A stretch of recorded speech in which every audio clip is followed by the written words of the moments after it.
복된 주일에 하나님께서 오늘 우리에게 주시는 말씀입니다. 사도행전 14장입니다. 8절에서 28절까지 말씀을 제가 받들어 읽겠습니다. 누스드라에 발을 쓰지 못하는 한 사람이 앉아 있는데 나면서 걷지 못하게 되어 걸어본 적이 없는 자라. 바울이 말하는 것을 듣거늘 바울이 주목하여 구원받을 만한 믿음이 그에게 있는 것을 보고 큰 소리로 이르되 내 발로 바로 일어서라 하니 그 사람이 일어나 걷는지라.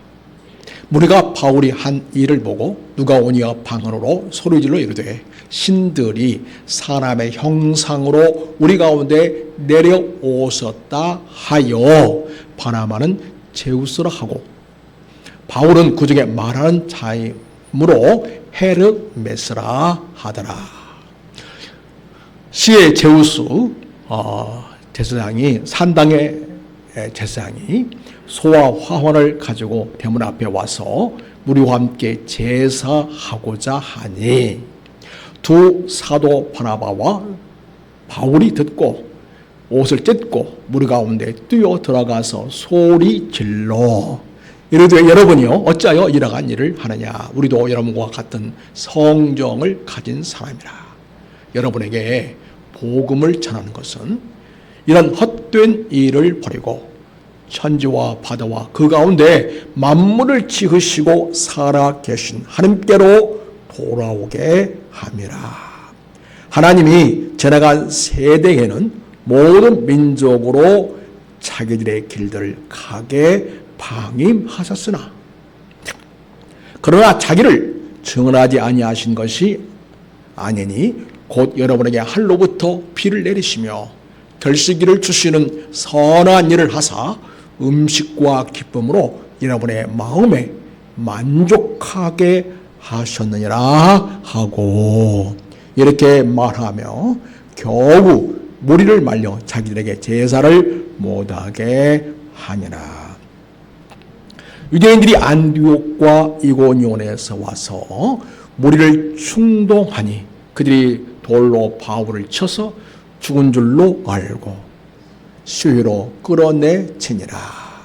제자들이 둘러섰을 때 바울이 일어나 그 성에 들어갔다가 이튿날 바나바와 함께 더베로 가서 제자들이 그 성에서 전하여 많은 사람을 제자로 삼고 누스라와 이고니온과 안디옥으로 돌아가서 제자들의 마음을 굳게 하여 이 믿음에 머물러 있으라 권하고 또 우리가 하나님의 나라에 들어가려면 많은 환난을 겪어야 할 것이라 하고 각 교회에서 장로를 택하여 금식 기도하며 그들이 믿는 주께 그들을 위탁하고 비시디아 가운데로 지나서 밤빌레에 이르러 말씀을 버가에서 전하고 아달리아로 내려가서 거기서 배 타고 안디옥에 이르니 이곳은 두 사도가 이룬 그 일을 위하여 전에 하나님의 은혜에 부탁하던 곳이라. 그들이 이르러 교회를 모아 하나님이 함께 행하신 모든 일과 이방인들에게 믿음의 문을 여신 것을 보고하고 같이 제일과 함께 오래 있으니라. 아멘.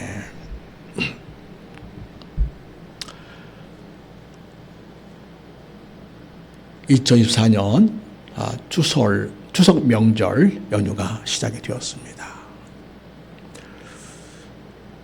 무엇보다도 고향 사람들을 만난다는 것, 가족들을 만난다는 것은 참 행복이죠. 그래서 가족들 보면 한없이 기쁘고 즐겁습니다. 아무 이유 없죠? 그냥 좋죠? 예, 맛있는 음식 같이 나눠 먹고 이런저런 살아온 이야기 나누고 함께 시간을 보낸다는 것은 참 즐겁고 복된 일입니다. 여러분, 이 땅에는 이 세상의 고향만을 가진 사람이 있고요. 또 하나 하늘나라의 고향을 가진 사람도 있습니다. 그것을 본향이다 말합니다. 본향. 하늘나라의 본향을 가진 사람은 이 땅에서 사는 동안 그저 사람들이 먹고 마시고 떠들고 즐거워하고 이런 이런 삶을 자기 인생의 최고의 가치로 여기지 않습니다. 다 중요하죠. 그러나 그것을 자기 인생의 가장 중요한 삶의 목표, 자기 인생의 가장 중요한 삶의 방식으로 삼지 않습니다.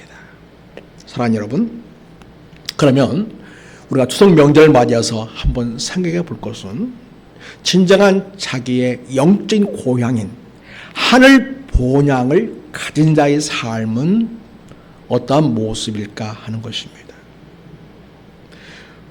오늘 우리가 읽은 말씀들을 통해서 우리는 추석 명절을 연결시켜서 본향과 관련시켜서 한번 이 말씀을 살펴보기를 바랍니다. 여러분, 하늘 본향을 가진 사람은 이 땅에서 하나님만을 유일신으로 믿고 하나님을 높이는 삶을 살아갑니다. 오늘 이 본문은 누스라에서 겪은 일을 통해서 영원한 하나님 나라, 하늘 본향을 가진 자의 삶의 모습은 어떠한지를 잘 보여주고 있습니다. 오늘 말씀 보면 누스드라로 가서 복음을 전하죠. 자, 그 전에 이제 바나바와 바울이 안디옥에서 파송을 받아서 선교 여행을 떠나게 됩니다. 자, 여기까지 여정을 한번 지도를 통해서 확인해 보도록 하겠습니다. 좀 더 크게 볼 수 없나요? 자, 안디옥에서 여기 이쪽 좀 이쪽에 안디옥 좋아요. 안디옥에서 파송을 받아서 어디로 가냐면 구브로 섬으로 갑니다. 구브로는 바로 바나바의 고향입니다. 거기에서 복음을 전하고 바보섬을 지나 그다음에 바보를 지나서 또 그다음 저 위로 올라가죠. 아달리아. 그래서 저 위에 어디로 가냐면 비시디아 안디옥으로 갑니다. 그래서 비시디아 안디옥에서 또 복음을 전해서 많은 사람들이 예수를 만나게 됩니다. 그리고 이고니안을 거쳐서 그다음에 어디로 가냐? 누스드라로 갑니다. 오늘 본문은 바로 누스드라에서 일어난 사건을 자세하게 이야기해 주고 있습니다.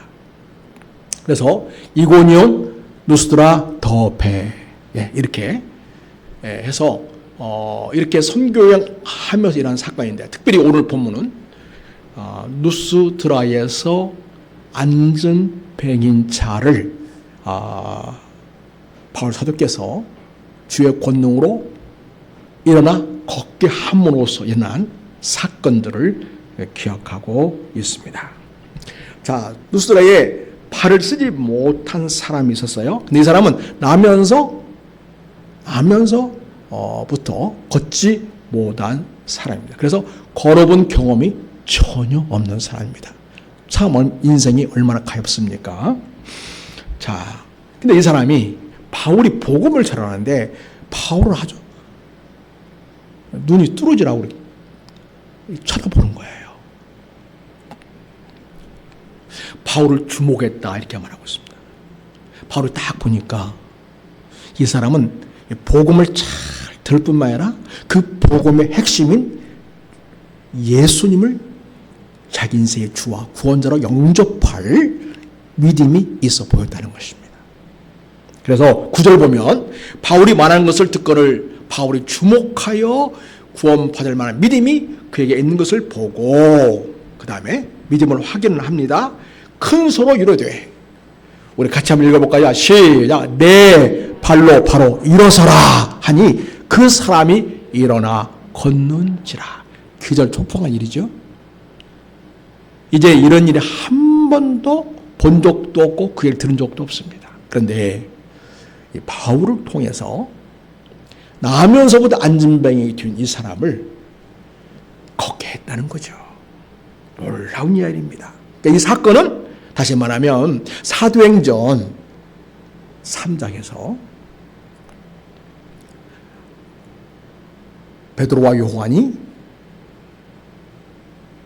나면서 안진뱅이 되었던 40여 세 된 이 사람을 손을 탁 잡고서 나를 주목하시오 하고 손을 탁 잡고서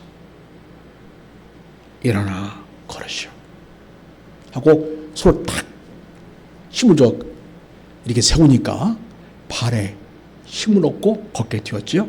그래서 오늘 이 사건은 이방 지역에서 누스드라는 이방 지역에서 사도행정적 그런 초대교회의 사건, 사도행전 초반에 나오는 그런 사건을 통해서 하나님이 이 이방 지역에도 구원을 베푸시는구나.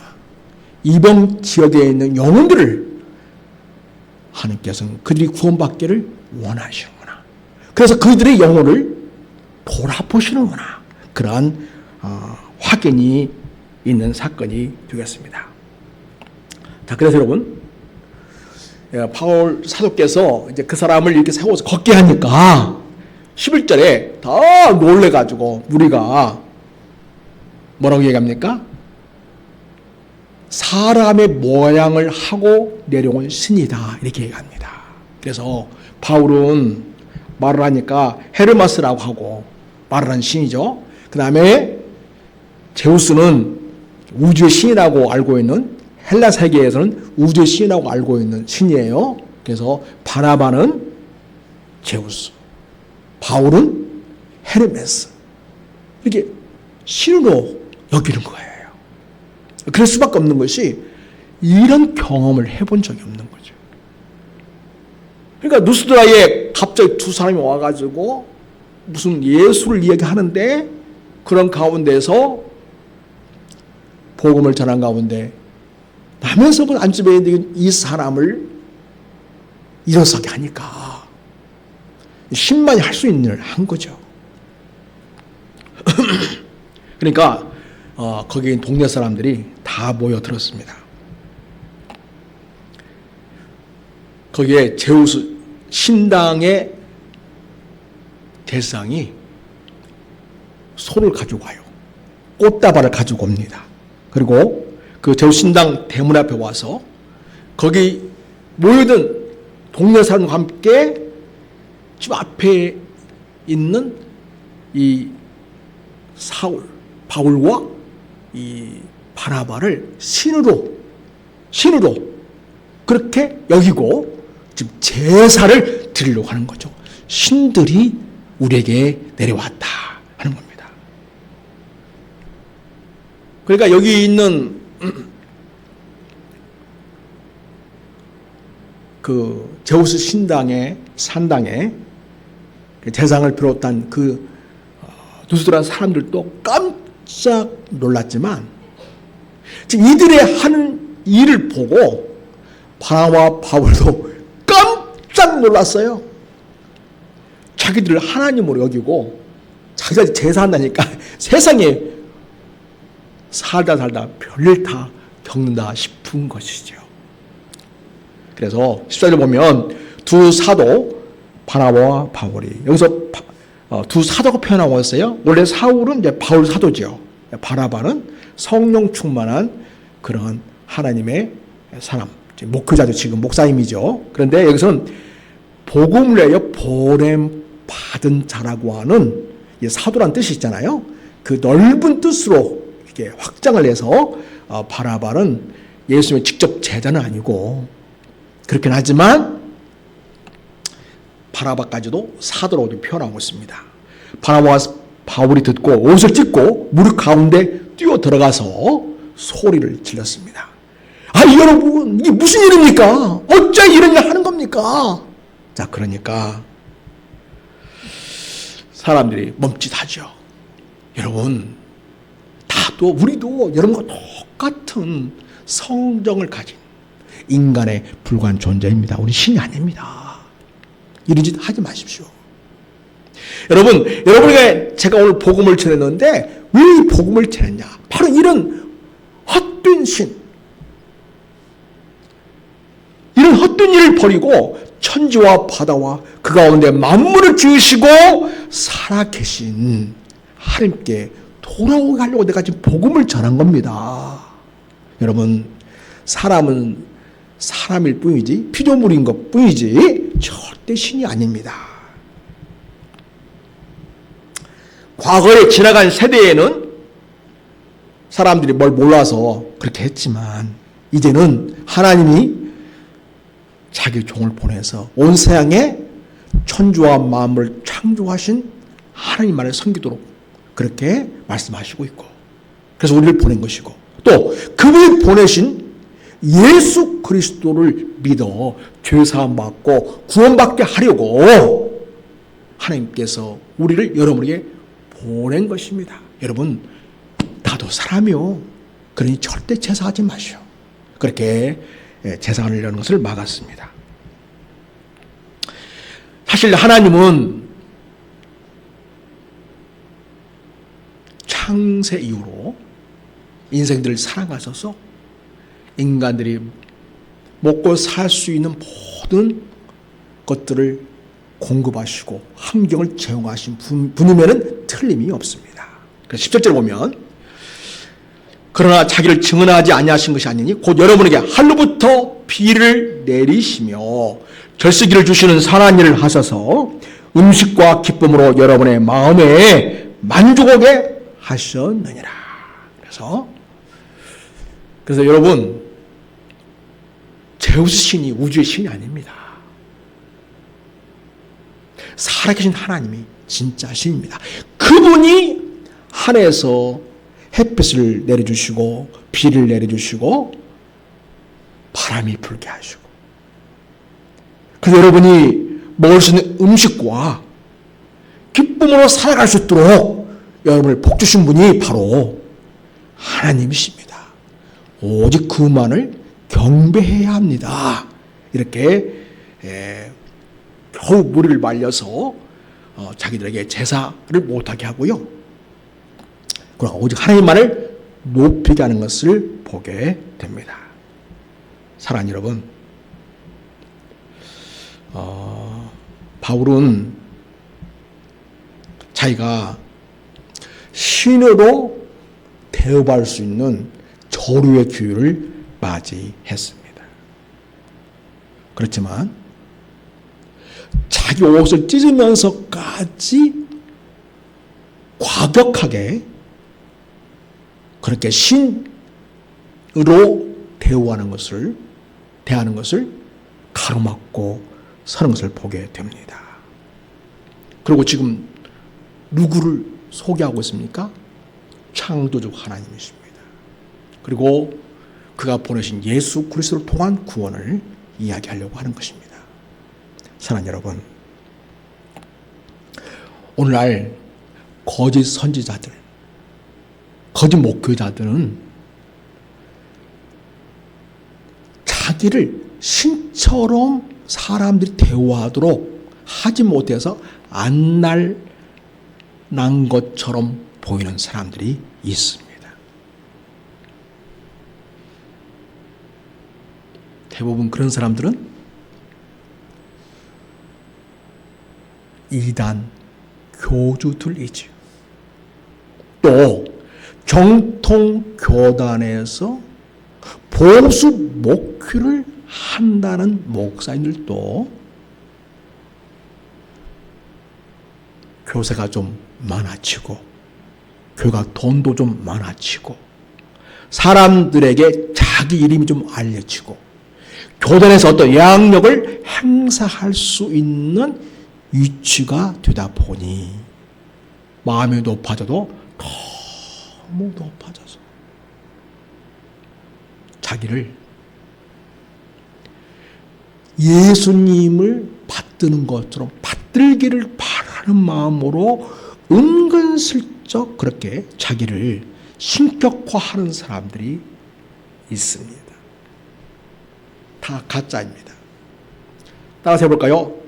사람은 사람일 뿐입니다. 그렇습니다, 여러분. 물론 목표를 잘하고 생에서 성공하거나 해서 자기 이름이 좀 높아지고 영향력이 있을 수 있겠지만 사실 그거 다 누가 허락하신 거예요? 하나님이 은혜를 주셔서 허락하신 것이죠. 하나님이 은혜를 주셔서 자기가 받아 누리고 있는 그것을 가지고 오히려 하나님을 대적하고 자기를 하나님처럼 높이고자 하는 모든 시도들은 극히 잘못된 것입니다. 사랑하는 여러분, 그러므로 너무 자랑치 않은 목사님 경계하십시오. 자기를 너무 내세우고 자랑하는 목사님들은 경계하십시오. 거의 교주 수준에 와 있는 걸 보게 돼요. 가짜예요. 진짜는 어떤 목사님이에요? 저도 사람일 뿐입니다. 아시겠죠? 이렇게 겸손하게 찬 앞에서 자기를 낮추는 사람. 그래서 여러분, 평범한 것 같은데 성실하게 목회하는 목사님들을 여러분은 소중하게 귀하게 여길 수 있어야 합니다. 유명한 사람보다도 빛도 없이 이름도 없이 척박한 목회 환경 속에서 주님의 사랑을 가지고 성도들을 말씀으로 잘 먹이고 돌보고 함께하는 목사님이 최고죠. 여러분은 자기를 하나님처럼 높이고자 하고 시도하는 모든 그런 헛된 야망을 가진 사람들을 결코 쫓아다녀서는 안 됩니다. 그 사람도 지금 영혼이 망하고 있는 것이고 쫓아다니는 그 사람들도 그 영혼이 망하고 있는 것이죠. 오늘 바울을 보십시오.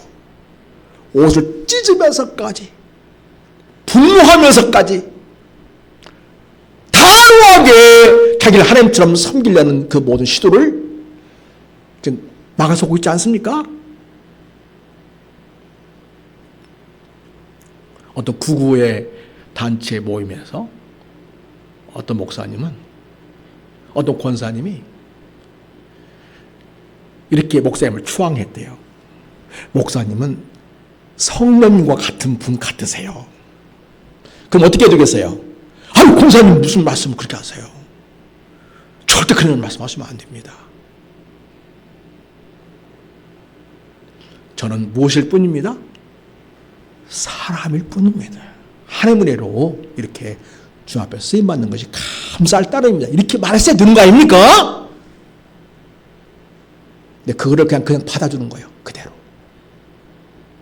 거부하는 것이 아니라 바울처럼 과감하게 옷을 찢으며 거부하는 것이 아니라 그걸 기꺼이 받아 먹는 거예요. 그런 말을. 교만이 하늘을 찌르고 있는 것이죠. 여러분, 성들도 뭐가 좀 일이 된다고, 돈이 좀 있다고, 명성이 있다고, 인기가 있다고 자기가 마치 하나님이나 된 것이냐? 자잘한 모든 인생은 영적으로 망한 자들입니다. 망하고 있는 것입니다. 우리들은 어떠한 순간에도 결코 하나님과 같은 대우를 받고자 시도한다거나 의도한다거나 목적하는 모든 일들 다 헛된 일입니다. 하나님이 그냥 훅 한번 불면 끝나는 거죠. 그죠? 우리 하나님이 우리 심장에 당신 손으로 그만 끝나는 거예요. 그걸로. 인생이 뭡니까 이제 여러분. 하나님이 심장 뛰고 할 때까지 은혜로 사는 것입니다. 그러니 감히 내가 하나님이네, 내가 메시아이네, 내가 죄인주네, 이런 헛된 망상과 그리고 교인들을 그렇게 세뇌를 시켜가지고 하나님 좀 떠받들게 하는 그런 모든 잘못된 이단 교주 같은 그런 사람들을 여러분 분별할 수 있기를 바라고 경계할 수 있기를 바랍니다. 오직 주께 영광, 오직 하나님께만 영광 올려드리는 신실한 예수의 사람들이 될 수 있기를 바랍니다. 다윗은 이렇게 고백했어요. 다윗이 한참 탈락할 때, 자, 사울도 자기를 그렇게 죽이려 했던 사울도 죽었어요. 주변의 모든 나라들도 이제는 이스라엘 공격하기를 멈췄어요. 누가 그렇게 해주셨냐면 하나님이 그렇게 강성해 주신 것이죠. 그래서 다윗은 그 시점에서 내가 하나님이다 그렇게 하지 않았어요. 여러분, 노무와 황계의 결정적인 죄가 무엇입니까? 자기를 뭐처럼 받들라는 거예요? 신처럼. 그래서 자기를 큐리오스라고 해. 이 큐리오스라는 말은 주라는 말인데 다시 말하면 자기가 하나님이라는 뜻이에요. 신이라는 뜻이에요. 그래서 예수님을 주라고 고백하는 성도들을 그렇게 핍박하고 심지어 죽일까지 했던 것이죠. 그러나 여러분, 다윗은 모든 평정되어지고 모든 권력을 장악하고 나라가 평안할 때 그때 어떤 태도를 하나님 앞에 보이는지 아십니까? 사무엘하 22장을 보겠습니다. 자, 저랑 여러분 우리 같이 천천히 크게 읽읍시다. 시작. 여호와의 사심을 두고 나의 반석을 찬송하며 내 구원의 반석이신 누구를? 하나님을 높일지로다. 48절. 이 하나님이 나를 위하여 보복하시고 민족들이 내게 복종하게 하시며 하나님 해주셨다는 것이죠. 49절. 나를 원수들에게서 이끌어내시며 나를 대적하는 자유에 나를 높이시고 나를 강포한 자에게서 건지시는도다. 그 다음 이러므로 여호와여 내가 모든 민족 중에서 누구한테? 주께 감사하며 주의 이름을 뭐하리이다? 찬양하리이다. 이렇게 고백한 것이죠. 여러분 인생 성공의 정점에 있을 때 여러분이 살아가면서 이런 때가 있을 거예요. 뭐 상대적으로 비교하면 뭐 대단한 거 아니더라도 나름대로 참 내가 너무 잘했어. 내가 너무 참 대단한 것 같아. 그렇게 느껴질 때 사랑하는 여러분요, 영광을 하나님께 올리시기를 바랍니다. 하나님이여 부족한 나를 이렇게 세워주셔서 감사하고 이렇게 써주셔서 감사하고 은혜 주셔서 감사합니다. 이 고백이 있기를 바랍니다. 그게 진짜 신자요.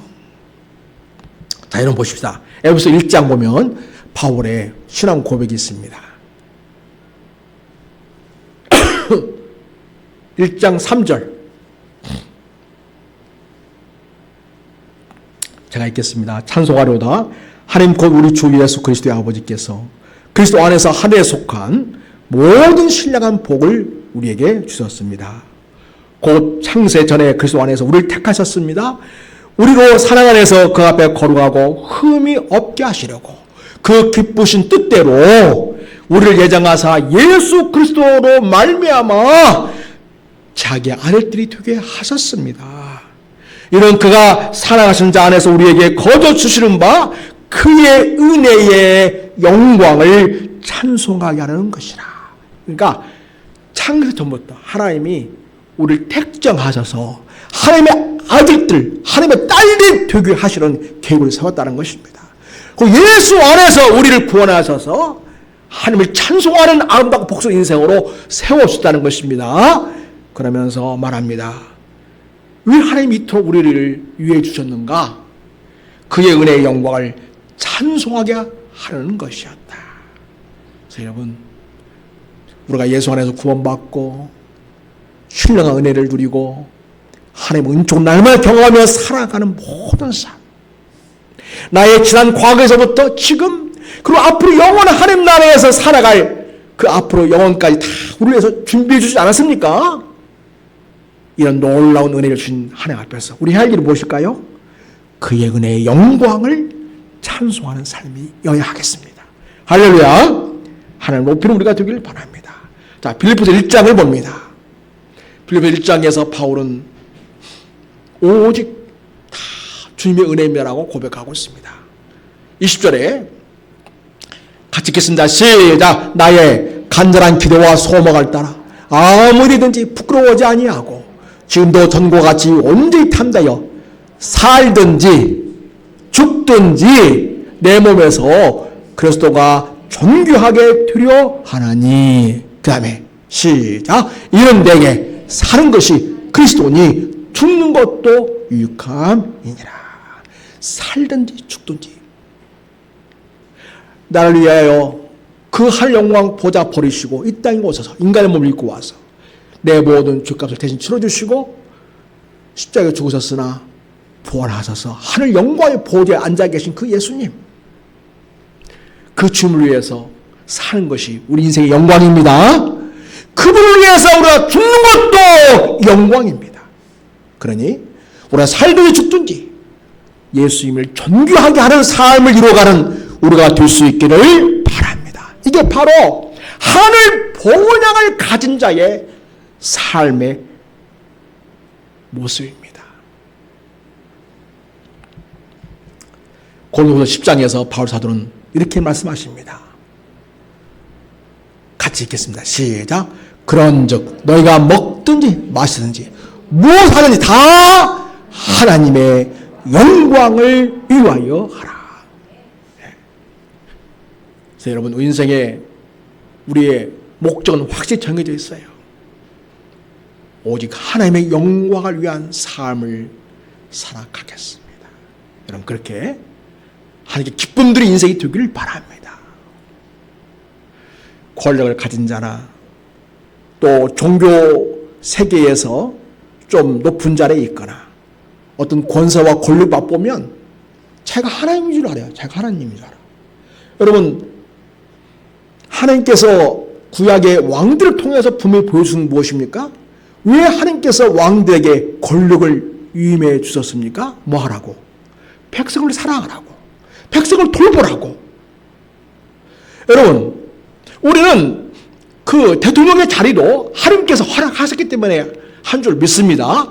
그렇다고 불의한 일을 하라고 그 자리를 준 것이 아니라는 것이죠. 악한 일을 해야 된다고 하라는 것이 아니죠. 무슨 일을 꾸며가지고 백성들을 힘들게 하고 교육하라고 그 자리에 준 것이 아닙니다. 뭐라고요? 그 하나님의 사랑이, 그 하나님의 은혜가 모든 국민에게 경험되게끔 진정으로 국민을 사랑하고 진정으로 국민의 삶을 증진하고 그들의 복지와 행복을 위해서, 그들의 안전을 위해서 권력을 조심스럽게 사용하라고, 좋은 일에 사용하라고 했지, 자기 사심을 만족시키고 자기 재산 늘리고 고속도로까지 변경해가면서 자기 땅 가치를 높이라고 그 권력을 준 게 아니라는 것입니다. 불의한 일을 정당화하고 자기 가족을 보호하라고 대통령 권한을 준 게 아닌지요. 어디까지나 겸손하게 정의와 진리를 따라 진노로 국민을 위하는 일에 봉사하라고 잠깐 교육 준 거예요. 우리나라는 몇 년이죠? 대통령직이? 5년 준 거예요. 5년. 미국은 4년. 잘하면 한 번 더 하라고 준 거예요. 그 왜 그럴까요? 겸손하라고. 겸손하라고. 오직 하나님의 영광을 위한 삶. 그렇기 때문에 국민을 사랑하고 국민의 행복을 위해서 전력을 다하는 그러한 봉사의 임무를 그에게 맡겨준 거죠. 이걸 아는 사람이 지혜로운 사람입니다. 그런데 마치 자기가 왕이나 된 것처럼 신이나 된 것처럼 행사하는 것들은 정말 털딱선이 없는 자들인 거죠. 인생을 몰라도 너무 모르는 철부지인 것이죠. 자, 그 다음에 여러분, 그래서 저와 여러분의 삶은 오늘 바울과 같이 우리를 높이고 하나님처럼 받으려고 하는 모든 사람들 그 어떤 칭송에도 우리는 과감하게 그러시면 안 됩니다. 해야 됩니다. 하지 마세요. 절대로. 나도 무엇입니다? 나도 사람일 뿐입니다. 다시 한번 해야죠. 너무 좋죠? 나도 사람일 뿐입니다. 이런 자세가 필요해요. 그리고 오직 하나님께 영광. 이것이 하늘 본향을 가진 자의 삶이 되겠습니다. 하늘 보좌에 계셔서 온 우주 만물을 창조하시고 다스리시고 통치하시며 이 세상의 모든 역사를 이루어 가시는 전능한 역사의 주이신 하나님 앞에 영광 돌리는 삶이야말로 우리는 인생으로서 가장 귀하고 값지고 행복한 본분인 줄로 믿습니다. 자, 여러분, 두 번째로. 자, 여러분, 이 바울 사도와 바나바는 거기를 떠나서 또 자리를 옮깁니다. 그리고 복음을 또 전하게 됩니다.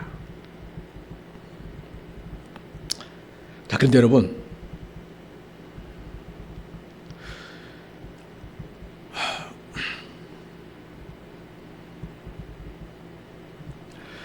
(19절) 보면요, 이렇게 루스드라에서 나면서부터 걷지 못하는 이 사람을 고쳐주어서 그 사람이 걸을 수 있게 해주고 하나님께 영광을 올렸는데, 19절 보면 유대인들이 안디옥과 이고니온에서 와서 무리를 충동질합니다.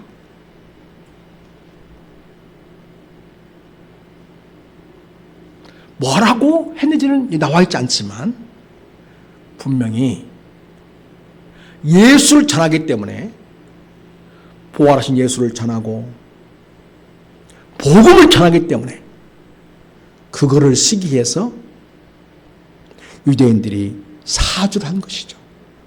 저놈들 죽여야 된다. 이게 사주한 것이죠. 여러분 19절 한번 보여주실래요? 우리 같이 한번 읽어보죠. 시작. 유대인들이 안디옥과 이고니온에서 와서 물을 충동하니 그들이 돌로 바울을 쳐서 죽은 줄로 알고 수위로 끌어내치니라. 돌로 칠 정도 된다면 이게 뭐냐면 아마 하나님 자기들이 지금 신 대접받는 걸 지금 거부했죠. 그런데 유대인들이 저것들이 신들을 사칭했다, 하나님을 사칭했다 이렇게 했는지도 모르겠습니다. 그리고 율법을 어겼다 이것도 표현했겠죠. 율법을 어겼다. 하여튼 뭔지 모르지만 그런 식으로 유대인들을 충동질했겠죠. 그리고 예수를 부활한 자로, 예수를 믿어야 할 자로 그렇게 전하고 있다.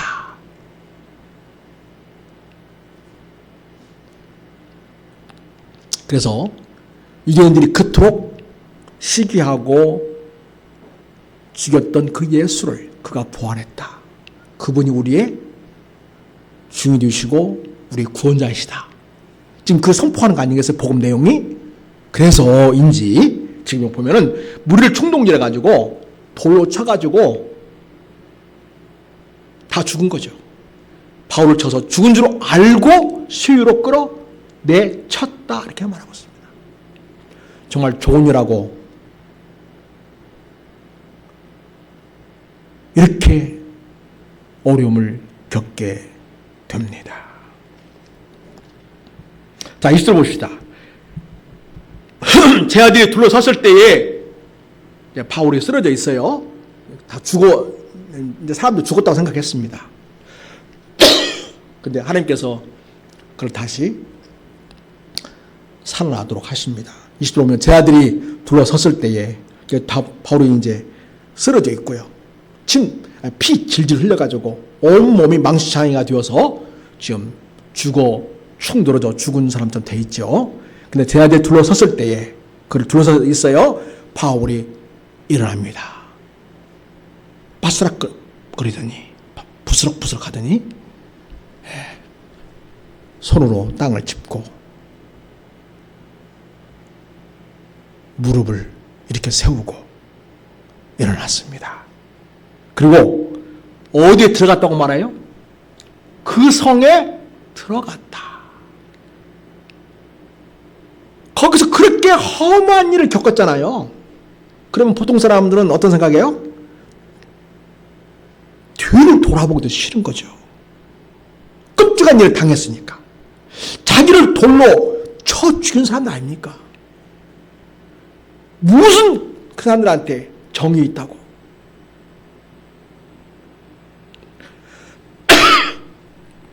그런데 바울은 그 성으로 다시 들어갔습니다.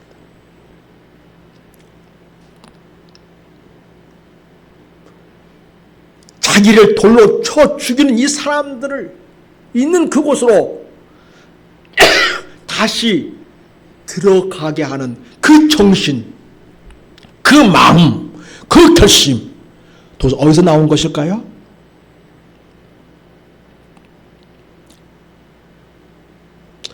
우리 주님께서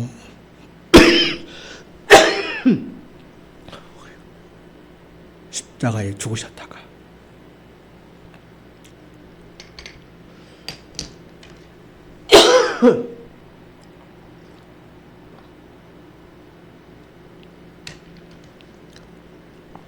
다시 살아나시고 자기 제자들 만나주셨던 그들을 자기 그 예수님을 바울은 생각하는 것으로 보여집니다. 그럼에도 불구하고 내가 사랑해야지. 그럼에도 불구하고 이 성의 영혼들을 내가 보듬어야지. 그렇게 바울은 여겼기 때문에 그 누스라 성에 다시 들어가서 사람들 만나고 나오게 됩니다. 그 다음 날 25년 이튿날 바나바와 함께 어디로 갑니까? 더베로 갑니다. 더베라는 곳으로 갑니다. 복음을 그 성에서 전하여 많은 사람을 제자로 삼습니다. 그 다음에 다시 또 거꾸로 돌아가는 거예요. 지도 한번 보여줄래요? 다시 한번. 맨 앞에 있는 지도요. 네, 크게 보여주세요. 예, 가운데 부분. 지금 누스드레에서 거의 죽을 지경이 되었죠. 그 다음에 더베로 갔어요. 거기서 복음을 전했어요. 많은 사람들이 예수를 믿었어요.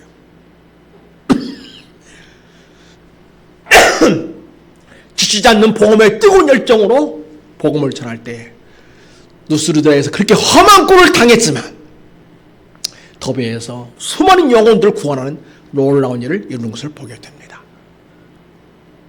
주님을 사랑하기 때문에, 하늘 본향을 가진 자이기 때문에 그런 이 복음 사역을 멈출 수가 없는 거죠. 더베에 있는 영혼들을 생각해서 거기 가서 복음을 전합니다. 다시 지속해서 보여주세요. 그리고 더베로 갔다가 복음을 전해서 많은 사람들이 죽게 돌아오고요. 다시 누스드라로 옵니다. 이고뇨로 다시 와서 또 복음을 전합니다. 다시 누스드라에 와서 자기가 그 험한 꼴 당했던 그 일을 목격했던 제 아들 얼마나 마음이 힘들고 어렵겠습니까? 따뜻거려주고 위로해주고 우리 격려해줍니다. 그 이고뇨에서 복음을 전해지지 않았습니까? 거기 믿는 예수 믿는 사람들 다시 만나서 격려해주고 위로해줍니다.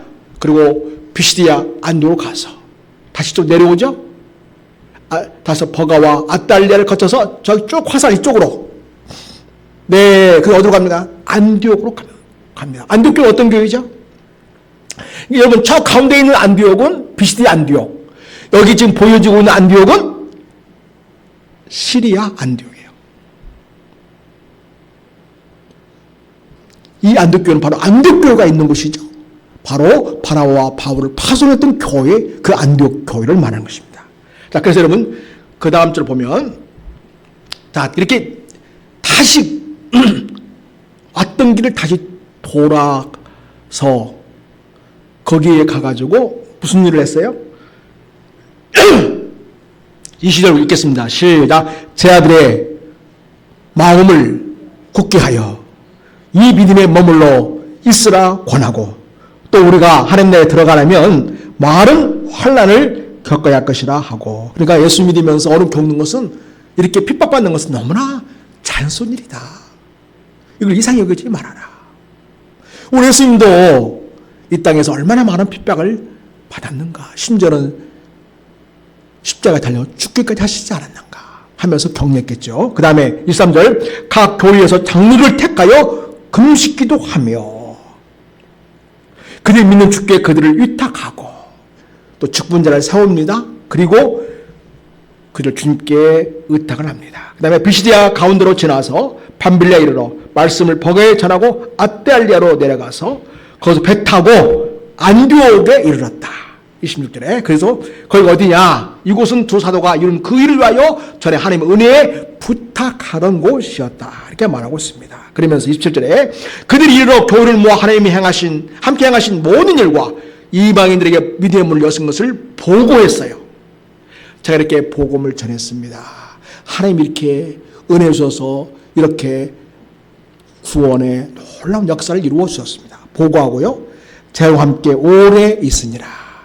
예수님들과 함께, 교우들과 함께 아름다운 사랑의 교제를 하면서 시간을 보내게 되었다는 이야기가 되겠습니다. 여러분, 이걸 통해서 우리는 하늘 본향을 가진 자의 삶의 모습, 라이프 스타일은 무엇일까요?